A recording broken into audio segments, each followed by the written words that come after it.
1장부터 거의 5장까지에 대한 내용들을 뭐랄까요? 두 절로 정리를 한다고 할까요? 이제까지 하나님의 진노와 심판에 대하여서 이야기했던 것에 대해서 마지막 어떤 절정, 클라이맥스 그런 차원에서 두 절로 바울이 정리를 하고 있는 겁니다.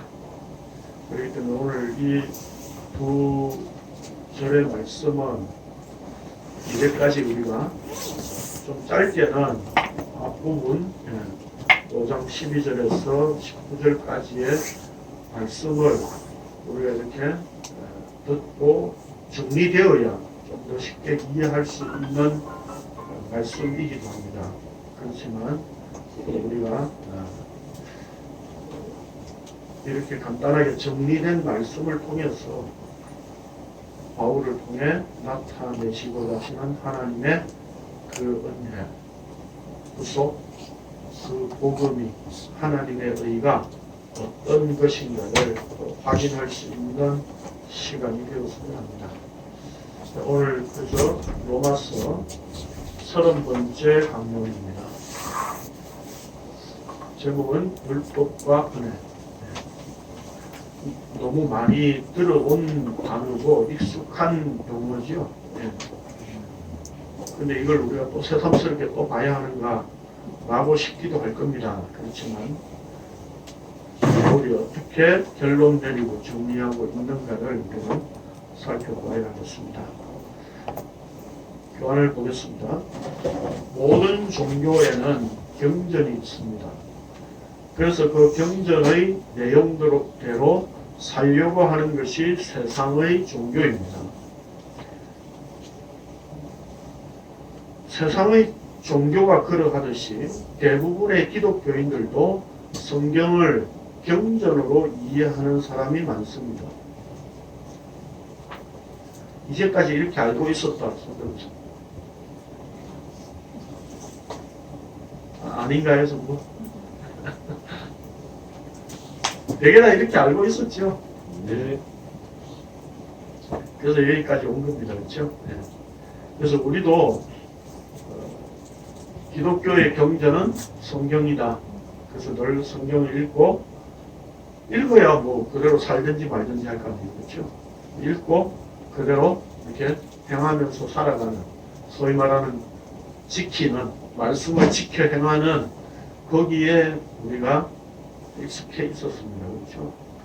그래서 하나의 습관처럼 지금도 사실 우리가 이렇게 복음을 나누면서도 말씀대로 이렇게 살아야지라고 하는 그런 게 불쑥불쑥 이렇게 나오지요. 그렇죠? 네. 빛과 소금이 되어야 돼. 뭐 이러면서 네. 그래야 또 예수 안 믿는 자들에게 또 복음을 나타내지 라고 하는 생각들을 우리는 은연중에 가지고 있습니다. 그렇죠? 이게 우리가 원래 죄 안에 있는 죄인들의 습성이고 습관이에요. 이 습관이 얼마나 무서운지 제가 지난번에도 경험한 게 우리 원기현 목사님 오셔가지고 강론하셨잖아요. 그렇지 한번. 근데 우리 성도들 전부 다 뭐하고 있는가 하면 교환 이거 들고 이거 언제 읽나 그러고 있는 것 같더라고요. 네. 그랬었죠? 예. 네. 이게 습관이거든요. 우리는 늘 교환을 읽어가면서 하니까 이런 습관이 우리 몸에 배어있기 때문에 그 죄의 습성이 언제든지 우리는 튀어나오게 되어 있습니다. 그렇죠? 네. 그러면서 복음을 또 안다고 하면서도 하다가도 또 다시 옛날로 돌아가시는 그런 분들도 많이 계시고 네.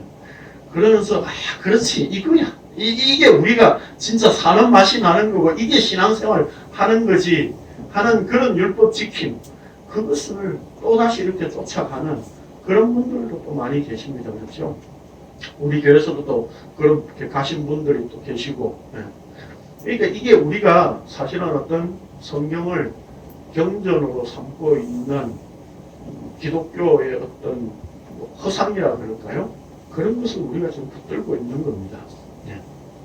자, 그러나 성경은 종교의 경전 정도로 생각하여 읽고 그 가르침대로 살아가기 위한 지침서가 아닙니다. 어떤 사람은 이 성경이 이제 내비게이션이다 그런 이야기를 하는데 내비게이션 아닙니다. 그렇죠? 이거 보고 뭘 찾아가는 게 아니에요. 우리가. 성경은 진리의 말씀이고 그 말씀은 생명이라고 나타내고 있습니다. 그러니까 무슨 뜻입니까? 성경이 말씀하고 있는 것은 이게 진리고 이게 생명이야 라고 선포하고 있는 거예요. 그걸 우리가 지금 찾아 나가야 된다는 얘기가 아니다 이 말입니다. 그럼 무슨 뜻입니까? 너 이 진리 이 생명 인정돼? 안 돼? 이거예요. 그걸 묻고 있는 거예요. 나는 인정돼. 그럼 그 십자가에 날마다 죽는 모습이 나타날 수밖에 없는 겁니다.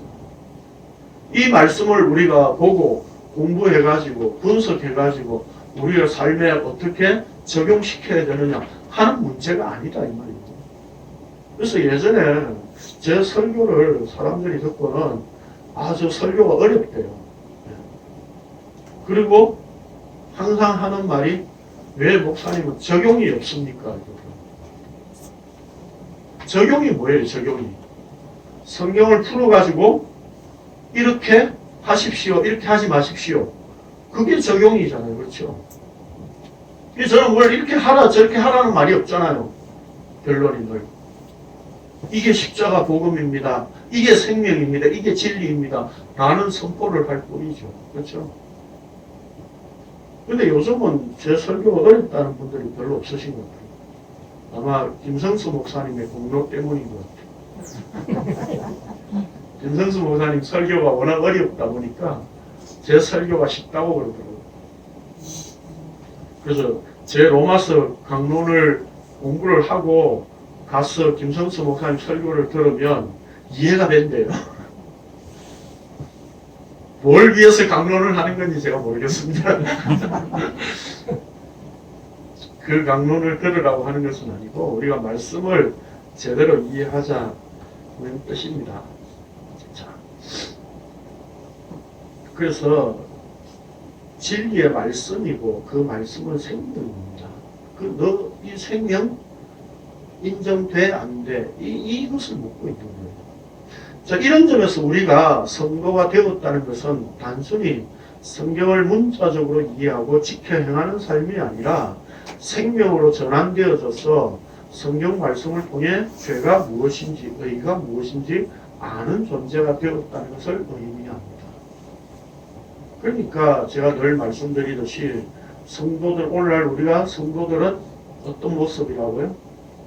빛과 소금으로 이렇게 뭔가 바른 생활 사람이 되어야 된다라고 하는 의미가 아니라 예수 믿어도 여전히 우리는 죄를 짓고 욕심 부리고 살아갈 수밖에 없는 죄인들이다 라고 하는 것을 제가 늘 그래서 말씀드렸습니다. 그럼 뭐가 다른데요? 죄 짓고 욕심 부려도 결국 우리는 그 일을 통해서 뭘로 다시 되돌려집니까? 그래서 역시 나는 십자가 죽어야 하는 존재구나. 이게 우리의 죄구나. 십자가에 하나님의 아들 예수 그리스도 그분이 죽으신 그것만 의구나 라고 하는 것을 우리는 늘 확인하는 거예요. 그래서 그쪽으로 늘 이렇게 되돌려지는 삶일 뿐이에요. 이걸 우리는 죽을 때까지 평생 하는 겁니다. 점점 더 착해지는 게 아니에요. 네. 점점 더 착해지다가도 한순간 터지잖아요. 그렇죠? 참고 있다가 억눌러서 있다가 그렇죠?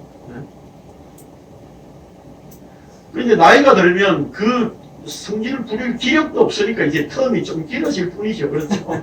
예.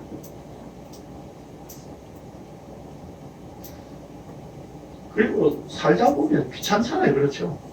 화를 내는 것도 귀찮을 때가 있습니다. 그렇죠? 그게 착해지고 성화된 게 아니다. 우리는 늘 죄 가운데, 욕심 가운데 그 탐심을 가지고 우상숭배를 하는 존재다 이 말입니다. 그럼에도 불구하고 내 속에 성령께서 날마다 십자가에 자기를 부인하고 십자가에 죽는 모습으로 늘 되돌리신다 이 말입니다. 그래서 우리는 죄가 무엇인지 의가 무엇인지 아는 존재가 되는 거예요. 이 안다는 것이 또 뭘 의미하는지 나중에 또 설명드릴게요. 인간들은 세상의 보편적인 기준을 윤리나 도덕으로 정해놓고 착한 일을 하면 착한 사람, 나쁜 일을 하면 나쁜 사람이라고 합니다. 그러나 성경이 말씀하는 모든 인간은 선악과를 먹은 자들이기 때문에 선악을 자기 기준에 의해 판단하는 존재라고 하는데 그러한 상태에 있는 자를 죄인이라고 선언합니다. 성경에서 말씀하는 죄인이라는 말은 내가 착한 일을 하느냐 나쁜 일을 하느냐와 관계없이 하나님 앞에 더러운 존재라는 것입니다. 그렇기 때문에 홀로 의로우신 하나님께 합류될 수 없는 존재입니다. 그런데 하나님께서 자신과 하나 되는 길을 한 사람을 통해 완성하실 것을 계획하셨는데 그것이 바로 생명나무를 선악의 지식나무로 주신 것이었습니다. 이거 그래서 2주 동안 연속으로 제가 길게 설명을 드렸었죠. 네, 이해되시죠? 네. 하나님께서 아담을 통해 피조 세계를 죄 아래 가두어 두신 것은 예수 그리스도를 통해 생명을 주시기 위한 약속이었던 것입니다. 즉 첫사람 아담으로 하여금 사망을 통과하게 하신 목적은 한 사람 예수 그리스도 안에서 생명을 누리게 하시기 위함이었습니다. 그래서 2주 동안 제가 그 말씀 드렸고 우리 인간의 자유의지는 없다고 말씀드렸습니다. 그렇죠? 자기가 자유의지를 발휘하는 것은 뭡니까? 그 자기 자신을 향해 있는 것이죠. 그렇죠? 내가 자유의지가 있다 하더라도 그 자유의지는 자기가 죄를 짓는 자기 자신을 향해 있을 뿐입니다. 그런 점에서 우리가 선을 택할 수 있는 자유의지는 애초에 없었던 겁니다. 그리고 대표 원리가 아니다 라고 하는 것도 말씀드렸습니다. 그래서 어떤 한 사람의 아담이 대표로 범죄를 저질러서 우리가 그 속에 포함된 것이고 예수님이 홀로 대표로 죽으셔서 우리가 구원을 받는 그런 구도가 아니라고 말씀드렸습니다. 그래서 아담이 선악과를 먹은 그 선악과를 내가 먹은 것이었고 예수 그리스도 그분이 십자가에 죽으실 때에 묵시 안에서 우리도 이미 그 속에서 죽은 존재였습니다. 그렇죠? 그래서 이것이 우리 안에 날마다 일어나는 현상, 그게 신앙생활이라고 말씀드렸습니다. 그러므로 예수 그리스도의 십자가 죽음은 이미 묵시 안에서 자기 백성들을 함께 끌고 들어가서 죽으신 죽음이고 그 십자가의 은혜로 오늘 우리는 성령으로 말미암아 날마다 자기를 부인하고 십자가에 죽노라고 고백하게 만드시는 겁니다. 그래서 바울 사도는 한 사람 예수 그리스도의 은혜로 말미암은 선물이라고 했는데 그 선물은 의롭다 하심이고 또 의롭다 하심에 이르러 의인이 되게 하는 것이고 또 생명에 이르러 생명 안에서 왕노릇 하는 것이라고 15절, 16절, 17절, 18절, 19절에서 연속으로 계속 이 내용을 이미 밝히고 있었습니다. 그렇죠? 이제까지 논의한 모든 내용들을 바울은 율법과 은혜의 관계로 설명하는데 20절에 보면 율법이 들어온 것은 범죄를 더하게 하려 함이라. 그러나 죄가 더한 곳에 은혜가 더욱 넘쳤나니라고 하였습니다. 여기서 율법에 대해 말하고 있는 이유는 결코 두서없이 갑자기 툭 튀가 아니에요. 갑자기 튀어나온 게 아니에요. 이미 앞에서 율법을 언급했던 다음과 같은 말씀에 대한 답으로 하고 있는 겁니다. 자, 더 통넓게 볼 수도 있지만 그 앞에서 볼 수 있지만 로마서 3장 21절에 보면 이렇게 이야기를 했습니다. 시작. 그러나 이제는 율법 외에 하나님의 의가 나타났으니 율법과 선지자들에게 충돌을 받는 것이다. 예. 그래서 율법 외에 하나님의 한 의가 나타났다. 라고 율법과 차원이 다른 하나님의 의라고 했었습니다. 그렇죠? 그런데 그 율법은 어떤 것이냐? 그 다음 봅시다. 시작. 율법은 증거를 이루게 하나니 율법이 없는 곳에는 통로도 없느니라. 그 다음에요. 제가 율법이 전에도 세상에 있었으나 율법이 없었을 때에는 죄를 제거하지 아니하였노라. 예. 자, 1장 17절에서 하나님의 의가 믿음으로 나타났다고 하였는데 이를 3장 21절에서 율법 외에 하나님의 한 의가 나타났으니 라고 했습니다. 다시 말해서 하나님의 의가 율법 외에 믿음으로 나타난 것이라면 율법과 상충되는 것이 아닌 율법 이전부터 이미 믿음으로 표현되는 하나님의 의라고 바울은 아브라함과 다윗을 예로 들어 설명했었습니다. 그러면 율법이란 필요 없는 것인가? 바울은 결코 그런 의미가 아니라고 하면서 율법이 주어진 것은 하나님께서 죄를 죄로 드러내기 위함이었다고 밝혔습니다. 그리고 이제 20절에 와서 율법이 들어온 것은 범죄를 더하게 하려 함이다 라고 하였습니다. 그러니까 율법은 앞에서 4장 15절에서 진노를 이루게 한다. 그리고 율법이 없으면 범죄함도 없다 라고 하는 것이죠. 그리고 그럼 율법이 있기 전에 전에 사람들은 그럼 죄를 안 지어도 죄가 없었다는 말이냐? 그게 아니라 율법이 없었을 때도 죄를 죄로 여기지 않았을 뿐이지 죄는 여전히 있었다. 이 얘기를 한 겁니다, 지금. 그런데 오늘 20절에 와서 바울이 지금 율법이 들어온 것은 범죄를 더하게 하려 함이라 라고 했습니다. 하나님께서 율법을 주신 이유는 여러 가지로 말할 수 있겠지만 오늘 본문에서는 범죄를 더하게 하려 함이라 라고 하였습니다. 이 말씀을 보면 하나님께서 죄를 조장하고 범죄를 더하게 하려는 목적으로 주셨다는 의미로 들립니다. 그러면 하나님께서 우리로 하여금 죄를 더 짓도록 유도하시는 분이라는 뜻입니까? 그렇지 않다면 하나님께서 율법을 왜 주셨습니까? 대체적으로 우리는 율법이 죄를 짓지 않도록 하기 위한 조치라고 생각을 합니다. 되게 다 이렇게 생각하죠. 세상에서 법을 만드는 이유가 뭡니까? 죄를 억제하기 위해서잖아요. 그렇죠? 처벌을 강력하게 하면 그게 무서워서 죄를 안 짓는다는 거죠. 그렇죠? 그래서 율법도 사람들이 이런 개념으로 생각한다 이 말입니다. 그래서 하나님께서 율법을 주신 이유가 죄를 더 이렇게 짓지 않도록 만들기 위한 조치 아니었느냐라고 우리가 그렇게 생각하기 쉽다는 겁니다. 그러나 바울이 이야기하는 것은 율법은 오히려 범죄를 더하게 한다 이렇게 표현하고 있는 겁니다. 그러면 이 말씀이 의미하는 것은 뭡니까? 죄가 죄라는 것을 율법으로 폭로한다는 뜻입니다.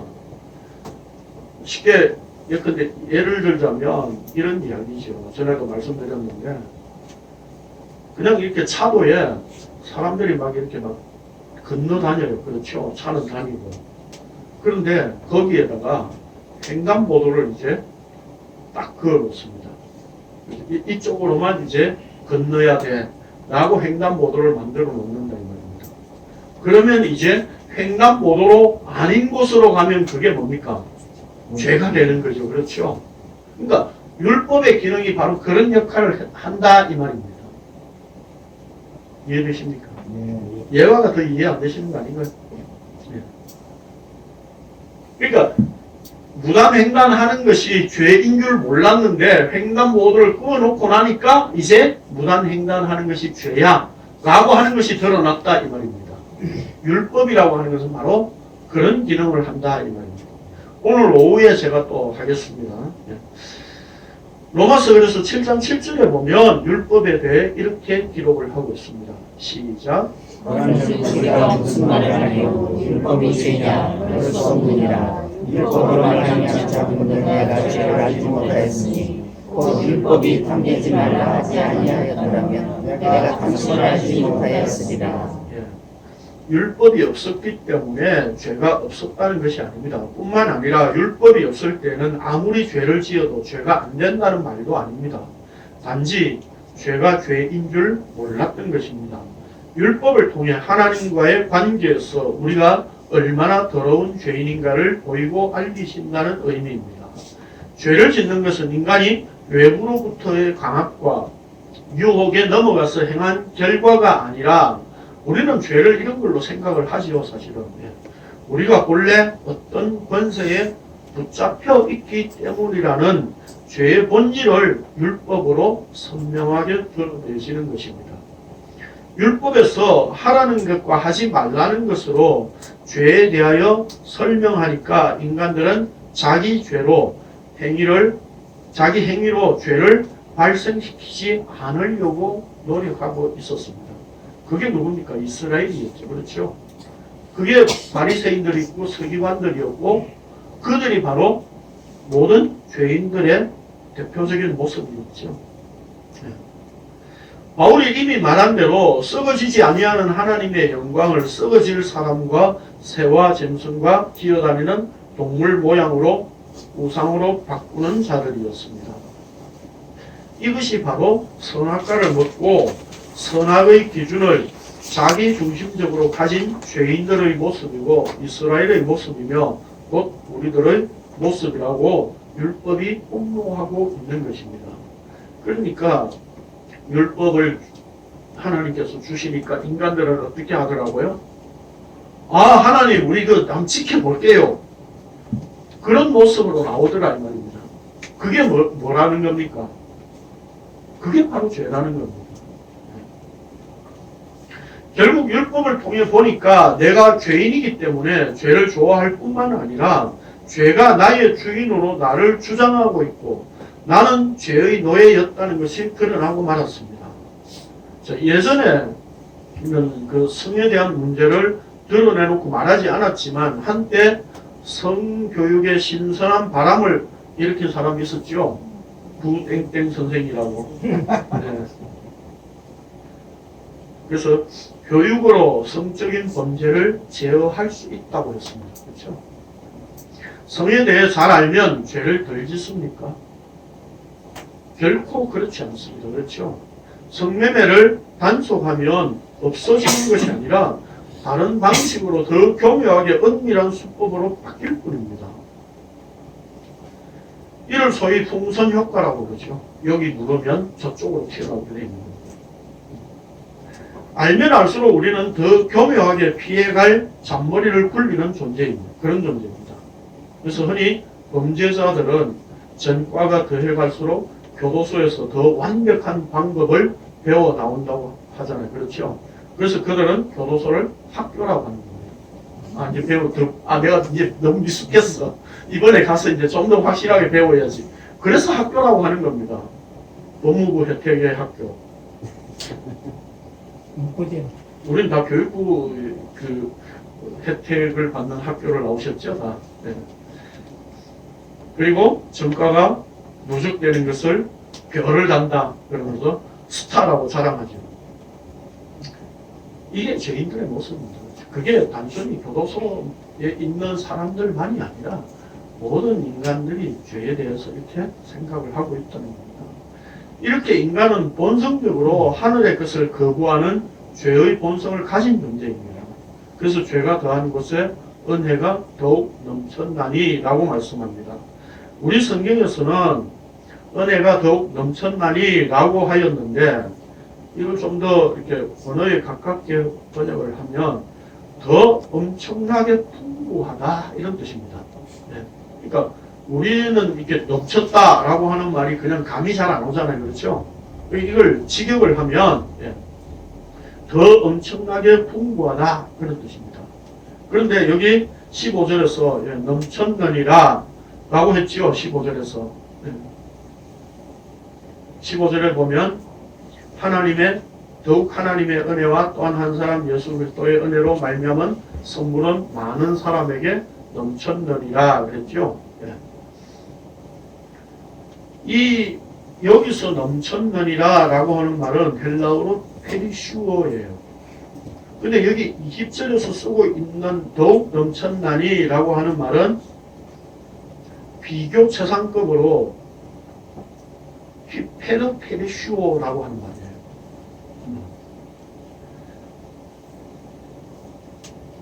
그런데 이 페리슈어라고 하는 말이 어디에 쓰였는가를 보면 마태복음 5장 20절에 보면 내가 너희에게 이르노니 너희 의가 서기관과 바리새인보다 더 낫지 못하면 결단코 천국에 들어가지 못하리라 라고 했죠. 여기서 더 낫지 못하면 더 나아야 된다, 더욱 넘쳐야 된다, 이런 의미로 페리시오로 쓰고 있어요. 그러니까 여기 이 넘쳤느니라 라고 하는 말은 지금 단순히 우리에게 부어서 그냥 넘쳤다 그런 의미가 아니라 서기관들과 바리새인들이, 즉 인간들이 나타낼 수 있는 최상의 그것은 뭡니까? 그것이 죄라는 겁니다. 근데 그것보다 훨씬 더 넘쳐나야만 된다는 거예요. 그거 넘쳐나야 되는데 그게 서기관과 바리새인들이 최상의 것을 나타냈기 때문에 그 이상 있을 수는 없다는 겁니다. 인간의 세계에. 그래서 더 나은 의로 예수님께서 이 땅에 오셨다는 뜻입니다. 즉 서기관과 바리새인들과는 비교할 수 없는 더 나은 의로, 넘치는 의로 오신 예수 그리스도의 은혜를 나타내고 있는 겁니다.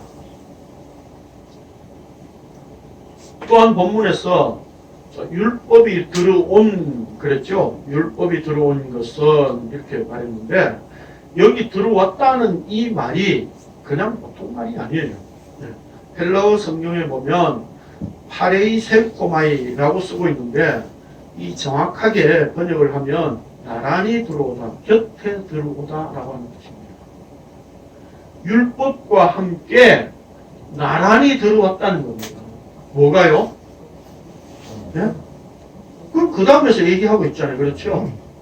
율법과 함께 나란히 들어왔는데 율법은 범죄를 더하게 하는 것이고 그러나 죄가 더하는 곳에 뭐가 넘친다고요? 은혜가 넘친다고요.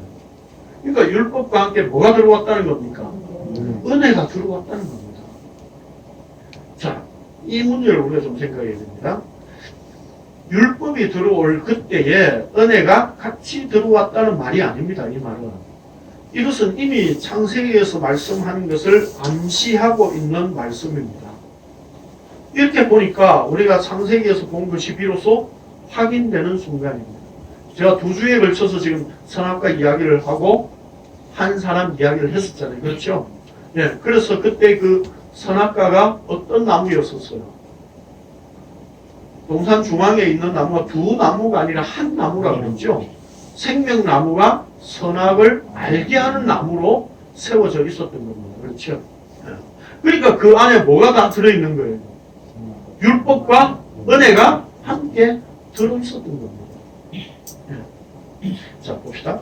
아담이 선악의 지식 나무를 취하도록 동산 중앙에 두셨다는 것은 잘 보이는 곳에 먹도록 의도하셨습니다.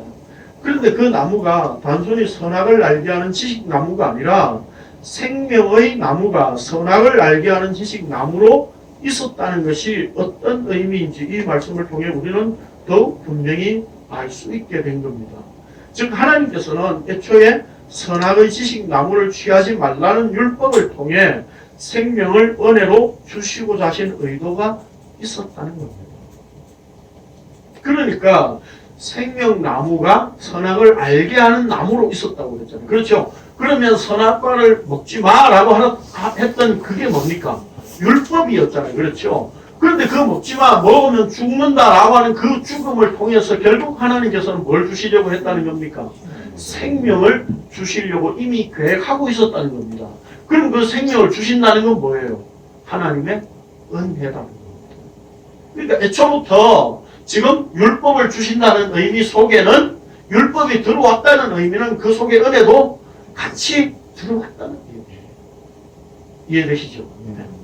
그러니까 여기에 지금 이 말이 율법이 들어온 것은 하는 이 말을 참 헬라어를 그대로 이렇게 제대로 번역한다는 게 쉽지 않은 것 같아요. 율법이 들어온 것은, 그러니까 율법이 어떻게 들어왔다고요? 율법이 나란히 들어온 것은, 율법이 같이 들어온 것은 바로 은혜가 더욱 넘친다는 것을 보여주기 위한 것이다. 이 말입니다. 자, 그게 바로 창세전 언약입니다. 하나님께서 창세전에 이것을 이미 언약으로 세워놓고 계획을 하셨던 겁니다. 에베소서 읽습니다. 시작. 성령으로 하나님 곧 우리 주 예수 그리스도의 아버지께서 그리스도 안에서 어려서가고 수용한 부모를 얘기해 주시되 곧 창세전에 그리스도 안에서 우리를 택하사 이로 사랑하면서 그 앞에 거룩하고 의리 없게 하시고 그 기쁘신 뜻대로 우리를 인정하사 예수 그리스도로 말미암아 자기의 아들들이 되게 하셨으니 이는 그가 사랑하신 자 안에서 우리에게 거저 주시는가 그의 은혜의 영광을 찬송하게 하려는 것이다. 여러분 우리가 이게 사실 에베소서 이 말씀을 너무나 오해되게 자꾸 이렇게 설교를 한 내용들이 너무 많아가지고 우리가 그렇게 오해를 하고 있습니다. 어떻게 오해를 하고 있느냐면 하나님이 우리를 나를 사랑하셔서 지극히 사랑하셔서 나를 그렇게 창세전에 나를 예정해 놓으셨대 이렇게 우리는 이해하고 있는 거예요. 창세전에 하나님 뭘 예정하셨다는 겁니까? 예수 그리스도를 구원하신다라고 하는 이것이 예수 그리스도와 창세전에 이미 하나님과 언약을 맺었던 내용이에요. 그러면 그 속에 뭐가 들어있는 겁니까? 예수 그리스도 안에 하나님의 자기 백성들이 그 안에 포함되어 있는 거예요. 그러니까 하나님이 예정하신 것은 나를 예정하신 게 아니라 예수 그리스도를 예정하신 거예요. 그럼 오늘 우리가 확인해야 되는 문제는 뭡니까? 하나님이 나를 예정했다 안 했다 이걸 확인해야 되는 게 아니라 하나님이 예수 그리스도를 예정해서 내가 그게 인정돼 라고 하면 그 예정되신 예수 그리스도 안에 나는 포함된 거예요. 아멘. 그 예정이에요. 근데 우리 한국교회는 예정을 너무 개인적인 것에 초점을 맞추고서 개인 구원에 초점을 맞추고서 이제까지 설명해 왔기 때문에 내가 오늘 아침에 무슨 옷을 입고 갈 건지도 하나님이 예정하셨나? 그렇게 우리는 생각하고 있는 거예요. 내가 오늘 교환을 주면 내가 왼손으로 받으려고 하다가 오른손으로 이렇게 딱 받는 것 이렇게까지 내가 해도 이걸 하나님이 예정하셨을까? 우리는 그런 어떤 것에 이렇게 빠져 있어요. 그런 것들은 숙명론이라고 그러지 성경에서 말하는 예정론이 아닙니다. 예정은 창세 전에 예수 그리스도를 통해서 예수 그리스도만 구원하신다 라고 하는 그 약속을 하나님과 하신 거예요. 그 언약에 의해서 오늘 우리가 지금 혜택을 누리고 있는 거예요. 그리스도 안에 우리가 부름을 받은 거예요.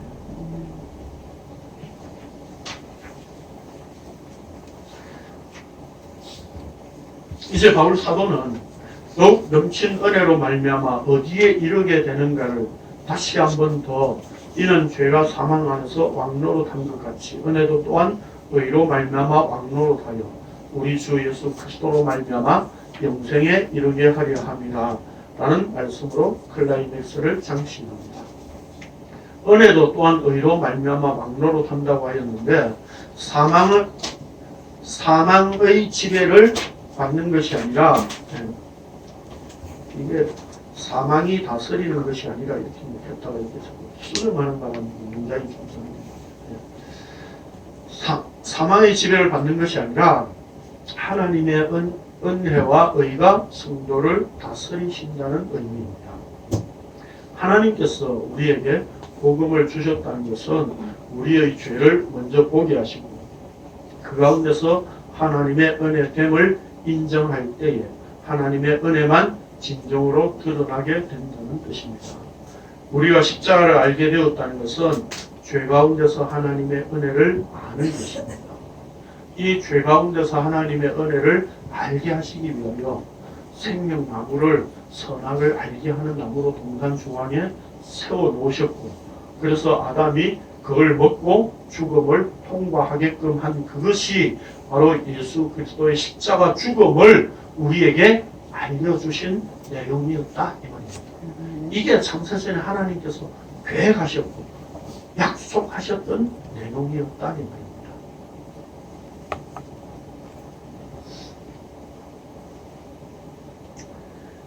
그래서 우리가 십자가를 알게 되었다는 것은 죄 가운데서 하나님의 은혜를 아는 것입니다. 그래서 요한 사도는 그의 복음서에서 이렇게 선포했습니다. 시작. 영생은 곧 유일하신 참 하나님과 그가 보내신 자 예수 그리스도를 아는 것입니다. 여기 안다는 말은 히브리어로 말하면 야다라고 하는 말입니다. 야다라고 하는 말은 창세기에서 어떻게 쓰여졌습니까? 아담이 그 아내와 동침하며 할 때의 그 동침이라고 하는 말이 야다래요. 그러면 히브리어에서 이 야다, 안다라고 하는 개념은 단순히 내가 대통령을 알아 이런 개념이 아니라는 겁니다. 내가 김 목사를 알아 그런 개념이 아니에요. 그리고 저를 지금 아는 건 지금 피상적인 거잖아요. 그렇죠? 네. 그런 개념이 아니라는 겁니다. 안다는 것은 연합의 개념. 이미 하나 되었다는 뜻입니다. 그래서 이때 안다는 것은 단순히 지식적으로 아는 것이 아니라 하나됨으로 아는 것입니다. 즉 하나님의 은혜와 의에 의해 다스림을 받게 될 때에 예수 그리스도로 말미암아 영원한 생명에 이르게 되는 것입니다. 하나님의 은혜와 의가 계속 다스린다는 것은 이 땅에서 물질적인 어떤 복을 받느냐 하는 문제가 아닙니다. 내 삶의 형편이 어떻게 나아지느냐 하는 문제도 아닙니다. 세상에서 경제적인 문제의 해결이나 가정의 행복에 대한 문제가 아닙니다. 이제까지 기독교를 이런 식으로 많이 가르쳐 왔고 우리도 거기에 많이 현혹되어서 사실은 이게 기독교인가 라고 우리는 착각하면서 지내왔었습니다. 그렇죠? 네. 그런데 성경이 말씀하고 있는 하나님의 은혜를 주신 이유가 뭡니까? 영원한 생명에 이르게 합니다. 다른 말로 하면 영원한 하늘의 생명을 주시는 그 하늘의 생명으로 살게 하시는 것이다 라고 하는 겁니다. 그렇다면 거꾸로 이야기하면 역으로 이야기하면 세상 속에서는 어떤 형편이 돼도 그거는 상관이 없는 이야기다 이 말입니다. 암에 걸릴 수도 있다 이 말입니다. 네? 쫄딱 망할 수도 있는 거예요. 로또를 평생 사도 안 되는 현상이 생기는 게 바로 영원한 생명 때문이다.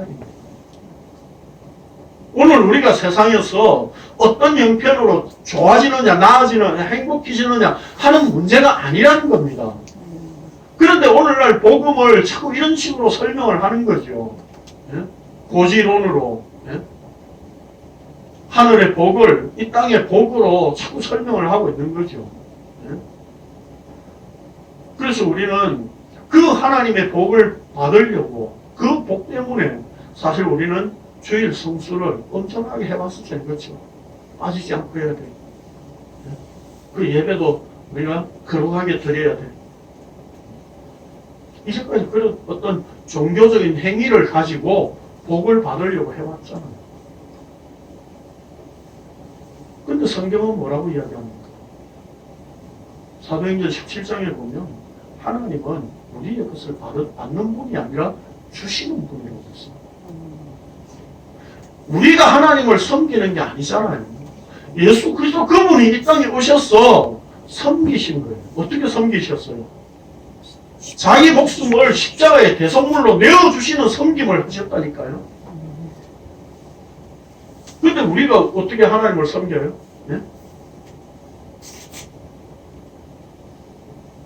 우리가 이렇게 교인들 서로를 향해서 이렇게 봉사하는 게 섬김이에요? 어디다가 예수님의 십자가 죽음이라고 하는 섬김 앞에 우리의 섬김을 갖다 댈 수 있습니까? 어디다 들이대요? 예수님은 십자가에 자기 목숨을 내어놓는 죽음, 그 섬김을 섬기셨다고요. 그 섬김 앞에 어떤 것이 우리가 섬김이라고, 어떤 것을 섬김이라고 말할 수 있겠느냐 이 말이에요. 그런데 우리가 뭐 섬긴다고요? 웃기지 마십시오. 우리는 섬길 수 없습니다. 그 하나님의 섬김을 은혜로 우리는 받은 것입니다. 그래서 섬기려고 하지 마세요.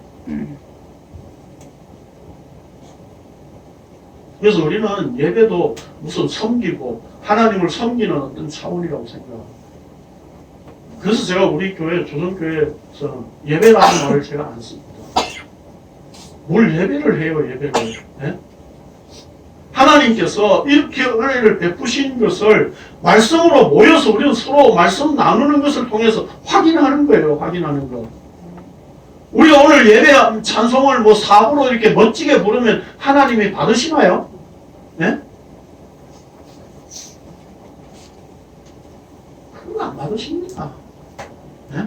하나님은 무슨 뭐 찬송 소리 듣고 기분 좋아가지고 뭐 네? 이적 베풀고 그러신 분이에요? 네? 저 시골의 할머니들 네? 곡은 1장부터 600장까지 똑같은데 가사는 다 다른 찬송 부르시잖아요. 네? 그런 찬송은 그러면 안 들으십니까 하나님? 사부로 멋지게 성가대에서 해야 하나님이 받으시냐 이 말이에요. 이미 그것 자체부터 우리의 사고방식이 이미 하나님을 위해서 뭔가 드리고 섬긴다고 하는 잘못된 사고방식이 출발된 거다 이 말입니다. 그게 우리의 죄악이라고 성경은 말씀하고 그게 우리의 죄예요. 내가 예배하면 할수록 하나님께 죄 짓는다니까요 지금. 찬송을 폼나게 부르려고 할수록 우리는 죄 짓는 거예요. 그래서 제가 기독교 방송을 이렇게 보면요, 뭐 성가대가 이미 우리 교인들 뭐 수백 배 되는 그런 교회들 이렇게 보면 그 참 가운 입고 성가대에서 멋지게 찬양을 하잖아요. 그렇죠? 그 사람들 마음이 어떤 마음이겠습니까? 우리도 다 과거에 겪었던 것들이죠. 그렇죠? 내가 하나님 앞에 이렇게 엄숙하게 이렇게 찬양을 드리고 있어. 아니, 이걸 받으시는 분 물어봐야지, 받으시는 분한테. 네? 받으시는 분한테 물어보지도 않고, 하나님 이거 받으시죠? 우리는 그러고 있다고요. 네? 그게 뭡니까? 늘 제가 표현하듯이, 뒷방 늙은이 뒷방에 모셔놓고, 아버지 돈 필요하시죠? 용돈 주고. 아니, 방에 늘 있는 사람 돈이 뭐 필요해요? 필요 없잖아요. 근데 필요할 건 돈, 세상에서 돈이 제일 좋아요. 돈이 필요하시죠. 그럼 우리는 용돈 드리고 있다고요. 예? 우리가 원하는 것을 하면서 우리는 하나님이 받으실 거라는 착각을 하고 있는 거예요. 그런데 하나님 편에서는 뭡니까?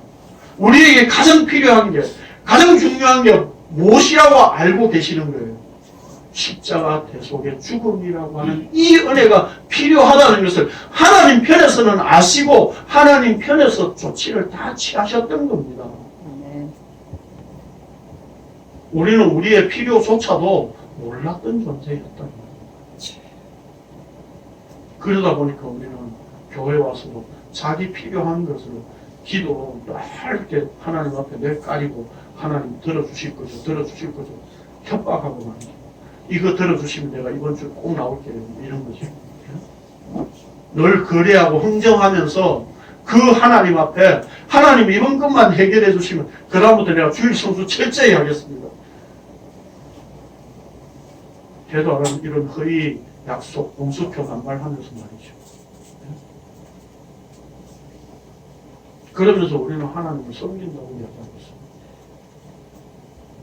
하나님 그분은 이 땅에 오셔서 친히 자기 목숨을 내어놓는 십자가 죽음을 통해서 섬기셨습니다. 이 은혜를 알으라는 겁니다. 이 은혜를. 그래서 그것을 통해서 생명에 이르게 하십니다. 영원한 생명. 그 영원한 생명을 주시는 것이 하나님의 목적이지, 우리의 이 땅에서의 삶이 얼마나 행복해지느냐, 하나님은 관심도 없습니다. 하나님은 관심도 없어요.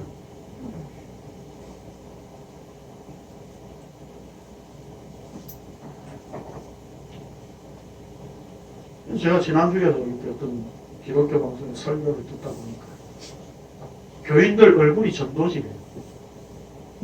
요즘 그런 말까지. 얼굴이 전도지라서 진짜 우리 교회에서 말씀을 듣고 이렇게 행복하게 살아가는 모습을 보여야 다른 사람이 예수를 믿는데요. 얼마나 지극히 인간적인 발상입니까? 내가 행복한 모습을 보이면 예수 믿을까요? 그런 예수를 그 사람, 전도 받은 사람은 어떻게 생각하겠습니까? 나도 이 땅에서 행복하게 살아야지. 저렇게 되겠지. 라고 하는 그 수준에서 끝납니다. 정말. 그렇게 해서라도 교회 와서 복음을 들을 수 있지 않을까요? 아닙니다. 애초에 생명을 알게 하실 자는 성령께서 부르십니다. 그게 교회잖아요. 그래서 교회는 뭡니까? 제가 늘 말씀드리죠. 불자들의 모임이죠. 주께서 불러내신 자들의 모임이에요. 내가 나올 수 있다고 나올 수 있는 그런 모임이 아니에요. 불려 나온 자들이에요. 그걸 뭐 교인들이 얼굴이 전도지가 되어서 전도해서 사람들이 나올 수 있다? 착각하지 마십시오. 내가 꼬셔가지고 교회 나오게 하면 교회 나와서 목사님 설교를 들으면 예수 믿게 되겠지. 착각입니다. 성령님은 그렇게 일을 하시지 않습니다.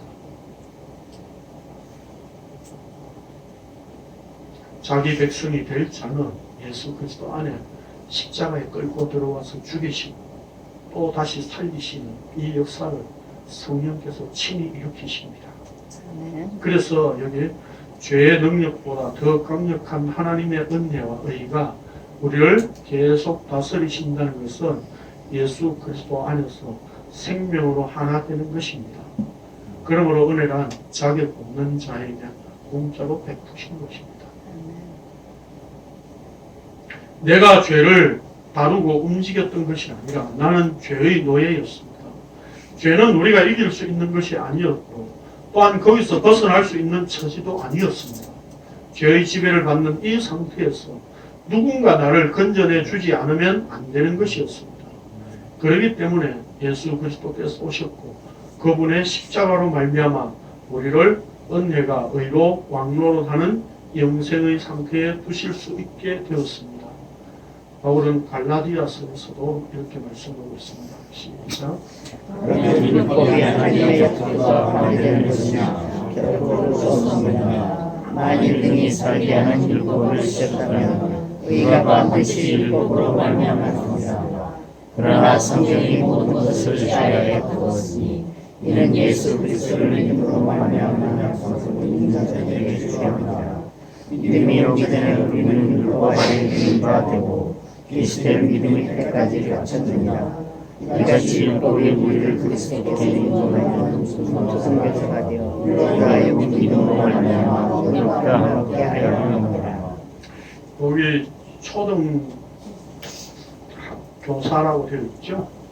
네, 이게 옛날에 우리 성경의 개혁한글판에서 몽학 선생이다 이렇게 번역했었는데 이 초등교사라고 하는 것도 잘못된 표현입니다.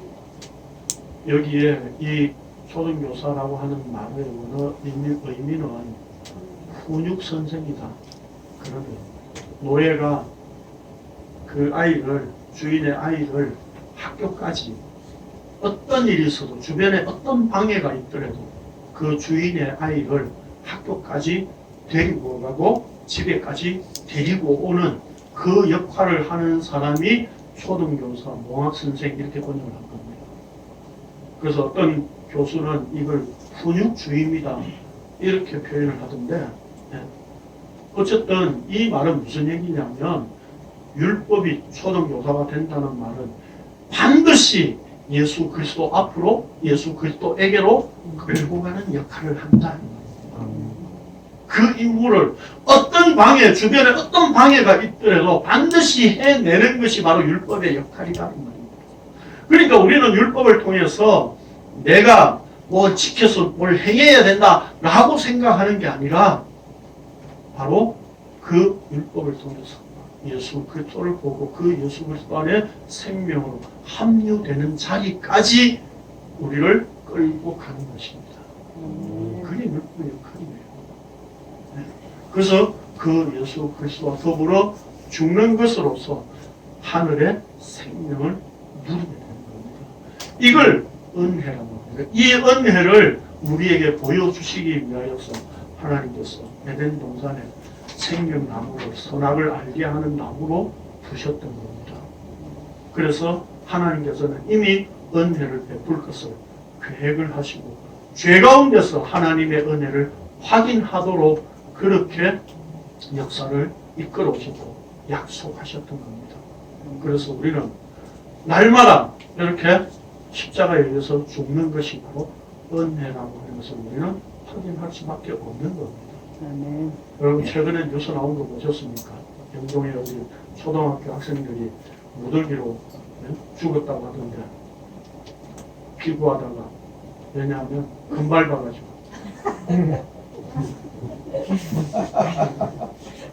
모세가 왜 죽었습니까? 가나안 땅에 들어가는 경계에 금을 밟아서 죽었습니다. 농담으로 말씀드린 건데 그런 죽는 죽음이 아니라 정말 십자가의 죽는 내가 날마다 부인되어지고 나의 어떤 것으로도 영원한 생명을 취하거나 누릴 수 없는 것이라고 하는 것을 날마다 죽여버리는 상태. 그게 바로 성령께서 우리 안에서 일하시는 역사입니다. 오늘도 우리가 나 자신이 부인되어지고 십자가의 주와 더불어 죽는 것이 확인되어지고 인정되어진다면 이 영원한 생명을 우리에게 주시는 하나님의 은혜인 것을 내 속에 확인하고 또 확인하는 시간 되시기 바랍니다. 아멘. 기도하겠습니다. 거룩하신 주님 감사를 드립니다. 세상에 많은 사람들이 사망 가운데 서서 죽지만 그냥 죽는다고 생각했던 우리들이었습니다. 그러나 그것이 죄의 결과였음을 우리는 확인하였고 그 사망에서 이제 영생으로 옮겨진 이것이 우리의 힘과 노력, 우리의 구원의 재료가 풍부했기 때문이 아니라 십자가의 대속의 죽음을 죽으신 그 죽음이 우리를 살리신 은혜가 된다는 것을 오늘도 확인할 수 있게 하시니 감사를 드립니다.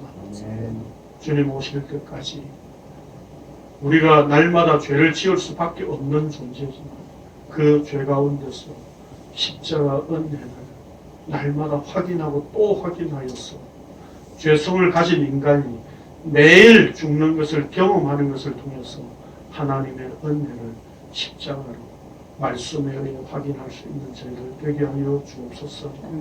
그 십자가의 은혜를 오늘도 마음에 품고 돌아가는 우리 모든 성도들에게 또 이 은혜를 확인할 수 있는 은혜를 개인적으로도 풍성히 누릴 수 있도록 주께서 인도하여 주옵소서. 예수님의 이름으로 기도합니다. 아멘. 오늘 윤혜경 집사님 부르셨습니까?